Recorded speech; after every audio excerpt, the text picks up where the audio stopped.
Coliala and Diego Bandido. Ang kwento. Mula sa mahiwagang Burnay. Mula sa mahiwagang Burnay.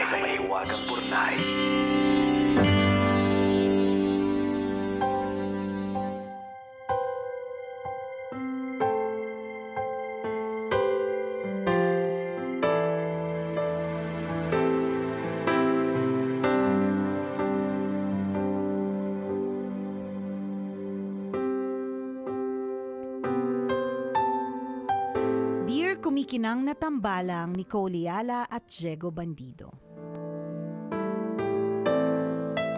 Itago niyo na lang po ako sa pangalang Jemima, 22 years old, fresh graduate at dating nagtatrabaho sa isang cyber security firm. Sumulat po ako dahil gaya ng ibang listeners ninyo, kailangan ko po ng payo. Ganito po kasi, kaka-regular ko lang po at nagsisimula pa lang sa karerang napili ko nang mabuntis ako ng boss ko. Hindi naman po Huwag kang magsasabi ng hindi sinasadya, nagagalit si Nicole! Nakakabwisit! Ito na naman po tayo sa... Ha! Teka! Ha! Ano hindi sinasadya? Ulitin po Baka nakatulog ka naman.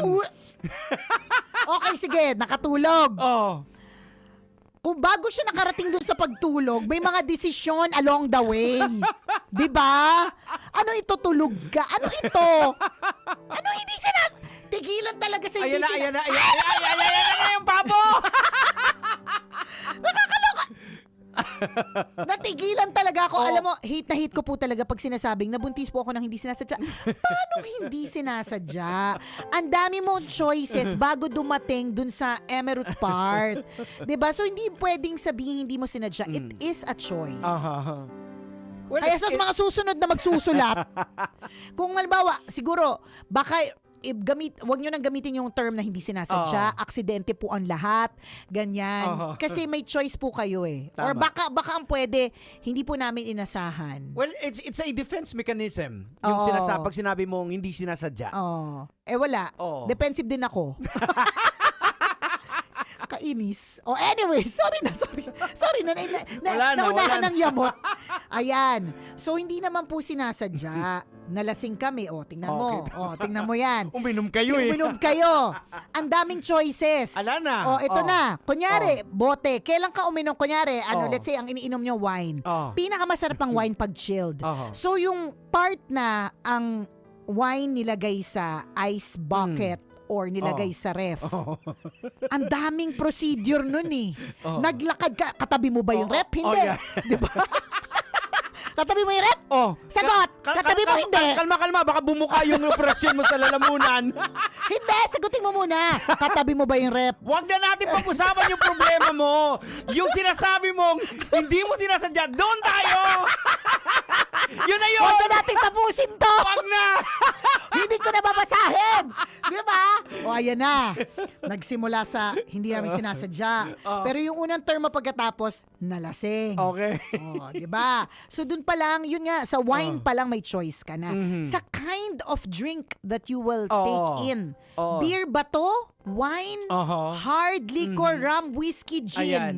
You know your liquor, yung correct. alcohol Alam mo mo. yung alcohol mo eh. Oo. So, alam mo yung para bang, kung pinilit ako, syempre di ako totodo muna sa ganito. Oo. Basta in other words, along the way, may mga choices. Tama. Pwede rin hindi ka uminom. Kung Yes. hindi, if you don't know your liquor. Oo. Ganon din. Nalasing kami na mag-overnight. Ito na. Kaya minsan nagigets ko kung ba't hindi pinapayagan yung iba sa team building. Ayan, sa isang team building kaya nangyari ang hindi dapat nangyari. Nang malaman niya, sinabi niya na mahal niya ang asawa niya. Tingnan mo, may asawa pa. Tingnan mo. For sure, alam mo, kasi hindi mo sinabi na, hindi ko alam na may asawa siya. Hindi mo sinabi yun. 'Di ba? Ang siguro, Boss mo yun eh. correct, ang siguro in-expect mo is, handang iwan ng boss mo yung asawa niya para sa'yo. 'Di ba? Yun yung feeling ko, iniisip mo eh. So nung sinabi niya na mahal niya ang asawa niya at wala siyang plano makipaghiwalay. So gets ko naman. Wala nga kaming relasyon to begin with. Gets niya naman pala. Okay. Landi Sorry. lang. Ipinagtapat niya sa asawa niya ang nangyari. So ngayon, kinausap nila akong mag-asawa. Ay. At sinabing pwede nilang ampunin at palakihin ng maayos ang magiging anak ko. Ito palang issue mo. Sorry ha. Ito palang issue mo. Mainit kasi umpisa eh. Okay, sorry. Oh. Na para bang naging solusyon ito sa isang sitwasyong sobrang komplikado at emosyonal para sa aming tatlo. Hindi po biro ang desisyon na ipagkatiwala ang anak ko sa ibang tao. Pero tanggap ko din na bilang fresh graduate, wala pa akong stable na trabaho. Hindi pa talaga ako handang maging ina sa lahat ng aspeto, emosyonal, pinansyal at mental. Paano ako mag-aalaga ng bagong silang na sanggol kung yung sarili ko nga hindi ko kayang alagaan? Tama yan. Paalala po to sa mga papasok sa motel. Ngayon, papasok ka 'di ba? Uwi na, uwi. Sarili mo nga hindi mo maalagaan. Pimples mo nga sa likod, hindi mo mapagalmot, 'di ba? Gusto ko sanang ako rin naman na magpalaki sa kanya. Gusto ko sanang ako mismo ang lumaban bilang ina. Pero sa realidad ng sitwasyon ko ngayon, pakiramdam ko, hindi ko po kayang ibigay yung buhay na deserve ng anak ko. Ang hirap naman pala ng question mo. Sana doon na lang ako doon sa part na nalasing. Doon na lang tayo. Doon na lang tayo nag-stop. Dahil hindi ko na tinuloy, kalurke. Tambalang kumikinang eto na. Kaya sabi ko mahirap kasi itatanong sa atin eh. Hindi ko po tuloy alam ang gagawin ko. Baka po kasi pagsisihan ko kapag pinaampon ko. Kung ipapaampon ko siya, para ba talaga sa kapakanan ng anak ko ang ginagawa ko? O pinapadali ko lang ang sitwasyon dahil sa takot kong hindi maging sapat bilang ina? Sana po ay matulungan niyo akong maliwanagan sa sitwasyong kinakaharap ko. Hintayin ko po ang inyong payo, ang inyong kumikinang na tagapakinig, Jemima. Jemima. Hi! Jemima. Jemima! Ayan na. Eto na! Jemima! Jemima, sawadee ka! Sawari ka, kapkun ka, Jemima! Jemima! Di ba ganun sila magsalita eh. Jemima! Anyways. Sorry, okay. 24 years old. 22. Bata. 22. So actually, totoo naman yung, okay, very valid yung two questions mo. Na ginagawa ko ba talaga to para sa anak ko o ginagawa ko to para sa sarili ko, sa For your takot? comfort. Oo, correct. Na sa takot. Parehas naman. Kasi ultimately, ang gusto mo rin naman ay magkaroon ng maayos na kinabukasan ng iyong anak. I can't decide for you. Hindi ko ako makapag-desisyon sa ganyang klaseng mga bagay. Pero one thing's for sure, there are a lot of single parents who made it. Yes. Oh. Diba? All we can give you is facts. Oo. Mga katotohanan na may mas bata pa nga sa'yo. Correct, na itawid, kinaya. na itaguyod yung True. pagiging Hindi din nila single alam, parent. sa sinabi din Oo. nila yon. Wala naman nakakaalam eh, Correct. kahit sino, di ba? Oo, wala. At saka ito lang just to let you know, Jemima. Jemima, kapkun ka. Para just to let you know, Jemima, maski naman kaming mga pinaghandaan namin. Okay, ako 3 years bago ako nabuntis. So, masasabi ko na in all aspects handa na ako. There will still be moments that I feel like hindi ako sapat bilang ina. Tama. Hindi talaga. As in, I fall short in a lot of things. Ganon. So, hindi naman porke sabihin mong ready ka lang, yun lang yung mga financially ready, financially capable, sila lang yung pwedeng maging ina. Hindi rin talaga. But sa tingin ko, ang dapat mong kausapin yung nanay mo. Yes, Yung family mga mo. yung mga tao sa paligid mo na pwedeng kasi tingnan mo, bakit mo naman ako i-consult? Ako na lang, Jegs, hindi na kita isama. Ang dami ko reaction, 'di ba? Doon lang pa lang sa part na sinabi mong hindi mo sinasadya. So baka bias ako, 'di ba? Pero I think that you should consult yung people around who you're very close with na paano ko ba to, kakayanin ko ba to mag-isa, or baka yung magulang mo, they would say na sige anak, ituloy natin, tutulungan ka namin, 'di ba? Kasi hindi naman talaga madali yan. Yung mga ganun. Si kami hindi hindi Part ko kasi ng masabi. consequence yan sa ginawa mong kasalanan eh. Na alam mo naman na pamilyadong tao yung boss mo, tapos nakikipag-inuman ka. Correct. Tapos hindi mo hindi imposible na walang mangyayari. May harutan na nangyayari. Meron talaga. Tsaka yung bago nagharot may Oh. mga may mga charot-charot bago magharot, 'di ba? Oo. May mga may mga little ano tawag dito, yung flirting. Oho. Tagal ko na kasi hindi na ginagamit yung word na flirt Mm. May little flirting along the way which yung mga led to pahangin this. ng mga boss. Oo, yan yung mga gano'n na mga pahaging. Oo. Oo, pahaging, palipad hangin na mga Yan. comments na tinake in mo. Oho. 'Di ba? Hindi mo siya nakita as harassment Mhm. kasi ano siya nag-agree ka Kinilig ka. Malamang trip mo rin din yung boss 'Di ba? mo. Malamang din. Hindi ka Oo. naman pinilit dun Mhm. Kaya ako nagre-react dun sa part na hindi namin sinasadya kasi sadya 'yon. Mhm. Kinalimutan mo talaga May yung consent. meron. in a way, May oo. consent kasi it's supposed to be may consent Mhm. Kasi wala ka namang sinabing walang consent. Oo. Sinabi mo nag-inom, 'di ba? na hindi sinasadya. Pero may mga consequences kasi along the way talaga. Meron nga ako nabasa recently na in a way parang may katotohanan.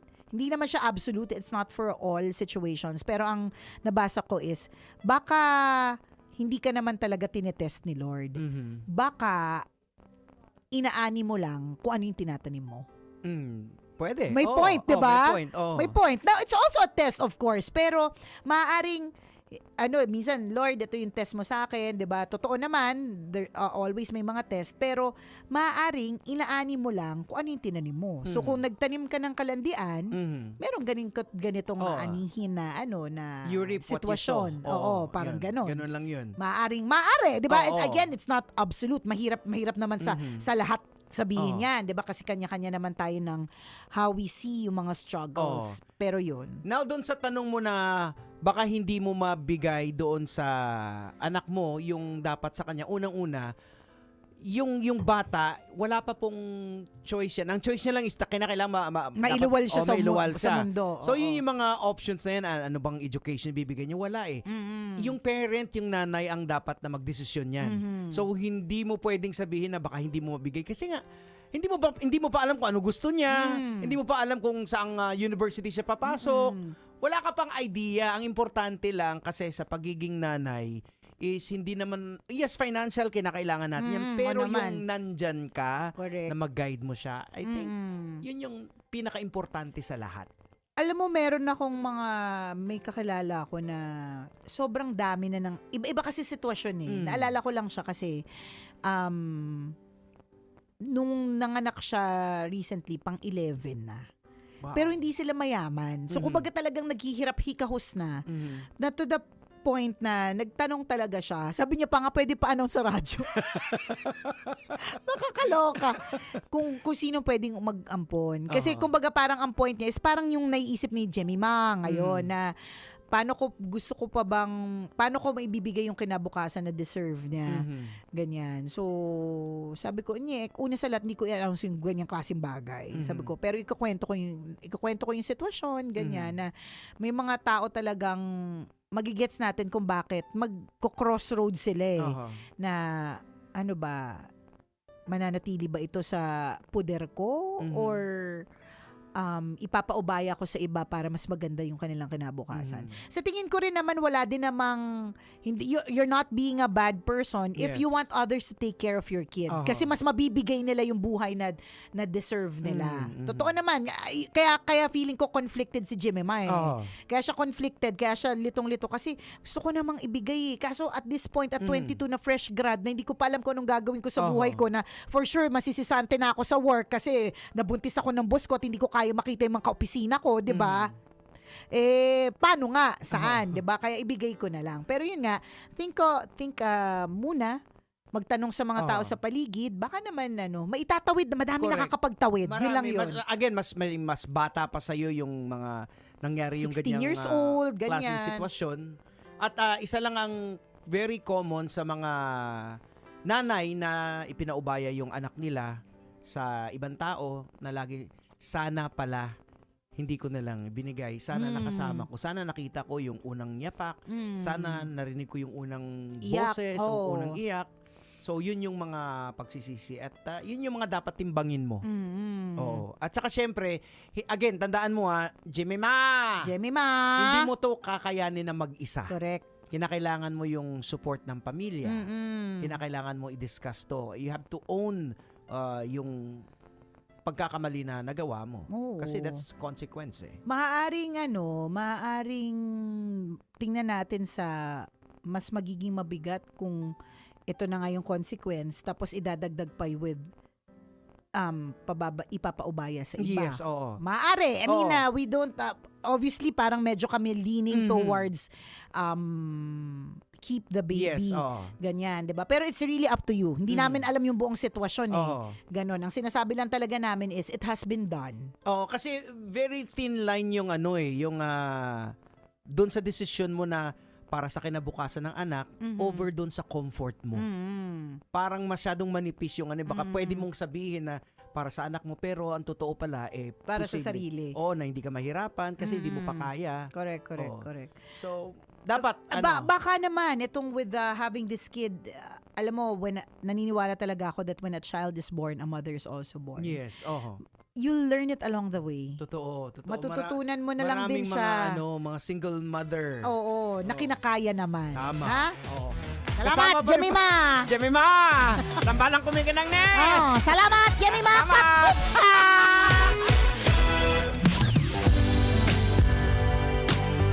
Kailangan pa bang i-memorize yan?